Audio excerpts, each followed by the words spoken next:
Update, my wife is not the woman I used to know. She let the fame get to her. Well, after that business party my wife didn't come back home. I tried contacting her since I was very worried but she didn't pick up the phone not even once. She came back home in the morning exactly when I was about to leave for her workplace to ask about her. I asked her what happened, and she said she stayed at this female coworker's house since she drank a lot and she was in no condition to drive. Fair enough. I told her that she could have sent a text to warn me, and that I would have gone to get her. Her response was, "With what, the Clio?" I stood there in silence, and she later said that she forgot about warning me. I asked how she was feeling, only to be answered in monosyllables. We minded our own business for a while, then she comes to me and she says she has something to discuss about. I tell her that I have something to discuss with her too, and well, would you look at that, she asked for divorce. I wasn't expecting that at all. I asked her why, and her reply was that after talking to her friends she understood that I wasn't fit to be her husband, that we have different values and different lifestyles, and that she deserves a man of a similar worth compared to her. She was just waiting for the right time to brought it up, and after the party she made up her mind. I'm going to be completely honest, that was a low blow, but I just smiled at her. I tried talking to her, proposing to separate for a while to see how things go. I even proposed couple therapy like someone suggested, but she was dead set on it, so I calmly told her everything I needed to say, from the fact that I was thinking about divorce to the fact that I felt like she changed, concluding saying that I'm sure she will find an awesome man since I know her worth, having been her husband for more than 9 years, but that I know what I'm worth too. We decided to separate for the moment, and we will arrange the divorce later on, since she has no time now, but we have a verbal agreement on some things. I decided to go back to my hometown to relax and to decide what's next for me. I should be able to regain my previous position in the hospital, but it's all to see. Also, one of my friends there offered to host me until I found in housing. I'm really grateful to him. But well, I understood that my wife couldn't care less about me when the lengthiest discussion we had concerned who was taking the dog. For context, we got him a month after moving since she always wanted one and to keep me some company. But in 2 years, she probably spent the equivalent of 2 hours with him. I always took care of him and well, he's been a more than loyal companion in those 2 years. So, she literally made a fuss about the fact that I couldn't take the dog with me, for maybe half an hour or so. I told her that I didn't care at all. I was taking him with me since she doesn't have time to care for him, and it was very strange for her to say those things when she didn't care not even a bit about him for 2 years. So I packed the necessities and before leaving, I asked her if she was cheating on me and she denied, and I will trust her on that. I read a lot of people in the previous post talking about hiring a private investigator, but I'm not going to do that. I trust what she said, and even if it wasn't the truth, I honestly don't want to hear anything about it. It would only make me feel worse. I feel calm, but inside I feel like I've lost an important piece of myself. The things she said didn't hurt me initially, however the more I think about them, the more heartbroken I feel, but I'm trying to focus on nicer thoughts, like meeting one of my old friends which I haven't seen in a long time. I'm still trying to process everything. It all happened so fast, though I must say that seeing my dog so happy inside the Clio brightened up my mood a lot. He loves car rides. Even if things went down this road, I still wish her all the best. I could never forget what she did back then for me and in general in those 16 years spent together as a couple. I may do another update in the future about how things went, but for now, goodbye. I will take some time to focus on myself and on the upcoming divorce. Again, thanks to everyone. Take care. I'm happy that I walked in on my husband making love with his partner. So about a year ago my husband, Matthew, 39, stated that he wanted us to open our marriage. His reasoning was that he was no longer intimately attracted to me and couldn't get off because I'm too loose. He didn't want us to get a divorce because he still loved me. He insisted that we continue being a happy couple that did not act intimate with one another. We would have our intimate needs met by someone who we would and could consider to be our other partner. I was initially hurt by this because when he explained his reasoning he didn't miss a beat when insulting me. I was no longer attractive to him because I aged. I'm currently 34. I agreed to the open marriage because I love him and didn't want to lose him. A brief set of the rules that we agreed on: once we find a partner, we have to introduce our partners to each other. My husband introduces his partner to me and vice versa. We can make love with other people, but in order for it to be considered okay, we'll have to tell each other about it. If in an intimate with someone, we must get tested regularly. We don't make love with our partner in our home. We can build emotional relationships with someone, but can't be taken as far as love. We show our partners the rules and explain our boundaries. We do not call our partners pet names. My husband and I must come home to each other every night, sleep in the same bed, wake up together, etc. Typical marriage just without love making.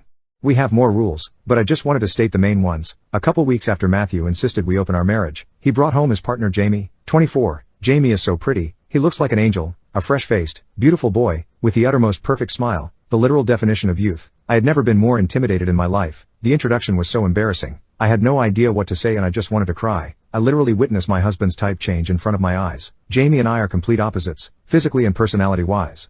Now onto the story. Yesterday I came home on my lunch break to take a quick nap before returning to work and came home to find my husband and Jamie in our bed. I was shocked and didn't really know what to do, so I just left and went back to work. I honestly wasn't even tired anymore. As I was walking into work, I saw that I was being bombarded with texts and calls from them both, so I just turned my phone off. I got out of work around 9 p.m., but I didn't want to go home. I went to a movie and just drove around after. I fell asleep on the side of the road and returned home at 8 a.m. this morning to get ready for work. When I walked in, I saw Matthew and Jamie at the table. Jamie looked sad while Matthew looked pissed. I told them good morning and went and got ready for work. Matthew followed me yelling, saying that what I did was wrong and my reaction was compelled, uncalled for. He told me I was being overdramatic and had him up all night worried because I wanted to act like a child.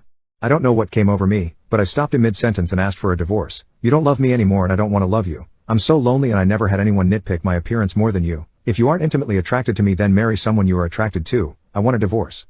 He looked shocked and told me that I didn't know what I was saying and that I was just tired. When he tried walking me to the bed, I really got mad. I smacked his hand away and left again. This was a breakthrough for me. I usually let people walk all over me, but I didn't let him do it again today. I didn't want the open marriage and I don't want someone who puts me second. Today I messed up by cheating with my coworker and planning to run away together. I work in international live events that take weeks to pull off. I typically coordinate them and work with a team to install and operate. I'm close with my coworkers, but we live across the world and fly into every event. I've met most of my coworkers in person, but at this event, we had someone new working sound, Clint. I'd seen him in Zoom calls, but we hadn't interfaced directly. This event was a big one for the company, a big headliner and big partners with a lot of money being tossed around. I arrived at the install, got caught up to speed, met Clint and got to work. One by one, my coworkers were sent off to other events. Clint and I were left to finish everything up, but bad weather and huge letdowns by one of our vendors had us in hot water. We started working 15 to 20-hour days to get everything done on time. After our long haul days, Clint and I would hang out and blaze. Legally, we had a lot in common, and we were vibing like neither of us had felt before. We were both married. Unhappily, his wife had a bunch of medical problems and was really good at spending money and never leaving school. My husband had turned into an angry person, had built up a pile of debt, and was not putting anything into the relationship. It started out platonic, but things got extremely stressful, and our intimate tension started building up. The lack of sleep, stress, and my lower tolerance for Zaza left me questioning everything about my life. We both felt like the other person was an extension of ourselves. We were kindred spirits. Slowly, Clint started making moves, and suddenly dinners were turning into dates, and we were hanging out in each other's hotel rooms. We crossed many lines, but right as we crossed the final line, my brain kicked back in, and we decided to take care of our lives before going further.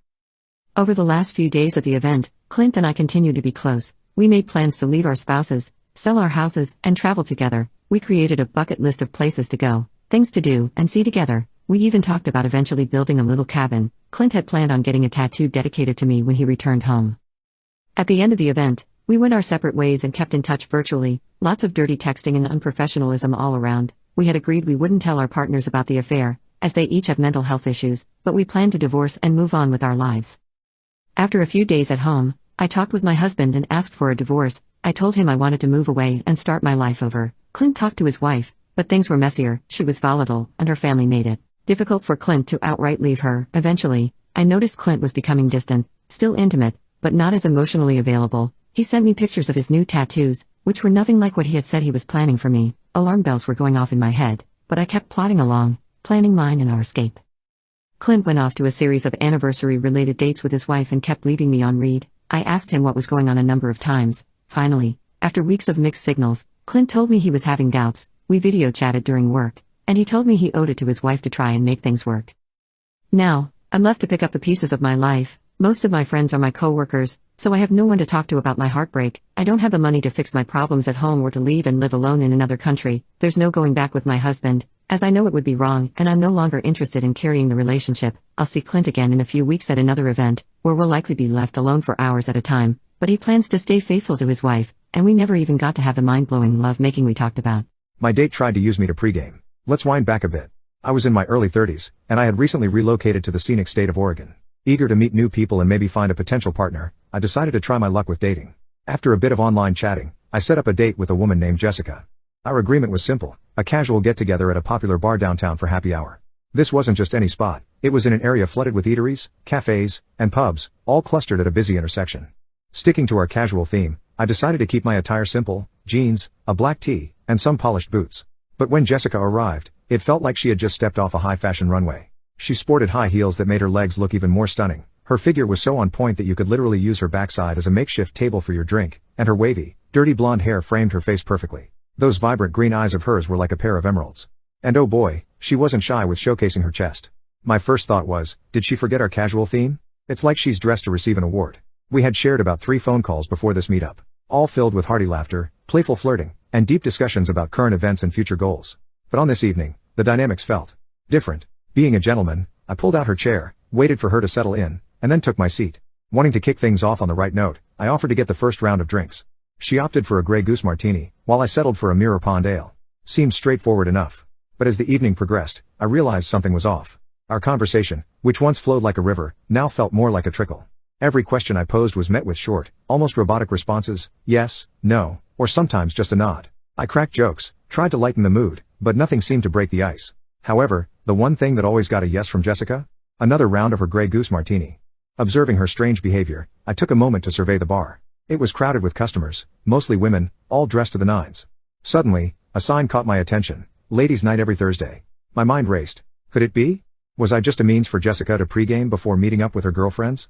Determined to test my theory, I fetched the fourth round and then a fifth, sixth, and seventh. With each drink, her responses remained as crisp and concise as ever. And then, as I settled the bill for the seventh round, I made a cheeky move. I asked the bartender to charge only for my ales and said I'd bring Jessica her martini and have her set up her own tab. She did mention she was waiting for friends, after all. I gave her the drink and said I was going to the bathroom. Instead, I snuck out the back door, leaving Jessica with the bill for all her drinks. As I headed to another bar, my phone kept buzzing with her surprised and upset texts. I replied just once, cheekily noting, I didn't need to switch car insurance to save money this time. Don't call the concierge a little girl. Oh, I have a good story of delicious pettiness for y'all. My girlfriend, UA, is a concierge at a high-end Niagara Falls hotel. Lately I have gotten in the habit of picking her up after work. Because of this I have had the pleasure of watching her deal with a-hole customers, and today's was just so juicy I have to share it. UA was working the check-in desk. That's part of her duties, so you can guess she deals with a lot of nuts. I was just chilling in the lobby making googly I love you eyes at her while she was checking in a customer, when this guy walks up and says hey to grab her attention. UA said, "Sir, we'll be with you in a moment after I finish checking this guest." Guy didn't like that answer and snapped his fingers in her face several times and said, "Hey little girl, I need help now." UA gets this look in her eyes. Sometimes it's a look of pure sass and hate. It's something I like about her. I think it's attractive as F. UA raises her hands and did exactly what the guy did, snapped her fingers and said, "Hey little boy, I am currently with a guest. You're going to have to wait a few minutes for me to finish." The guy was in shock and shut his mouth and waited. Well, he got up to the front and went on a rant about how she treated him. He's a premium customer. UA was in full smiles, customer service mode. She looked up his booking and said, "So you have the basic economy room today, sir?" The guy decided to be pushy and said, "Well, you're going to be upgrading me at no cost for the trouble." UA said, "Unfortunately, that's not going to happen. I can upgrade you, but there's going to be an upcharge." The guy decided to be prickly and said, "Well, how would you like it if I cancel my booking?" UA replied with, "So sir, you want to cancel your booking?" The guy doesn't know UA, and UA is spicy, another thing I love about her. The guy said, "Well, I will if you don't upgrade me now. How is that going to make you look?" And UA put on a worried face and said, "So if I don't upgrade you right now, you're going to cancel?" And the guy said, "Yeah, that's right." UA smiled and said, "Okay sir, I understand." UA did something on the computer, looked up and smiled and said, "Okay sir, you're all fixed up, you're good to go. Have a nice day." The guy has this look of confusion on his face and said, "What?" UA was like, "Oh, I canceled your booking." Guy was not happy and realized that his crappy behavior is not going to get him any free upgrades. The guy gave up and said, "Fine, I'll take my room." UA goes back to her computer and looks up with a big smile to say, "Unfortunately sir, we are fully booked for the night." UA just smiled and told him to have a nice day. Dude full on got pissed and said he needs to speak to the manager. Once again, UA replied with a smile and pointed to her name tag, "Oh sir, I am the manager." Guy didn't get anything he wanted. Guy didn't get to stay in the hotel, and I got to watch my girl in action.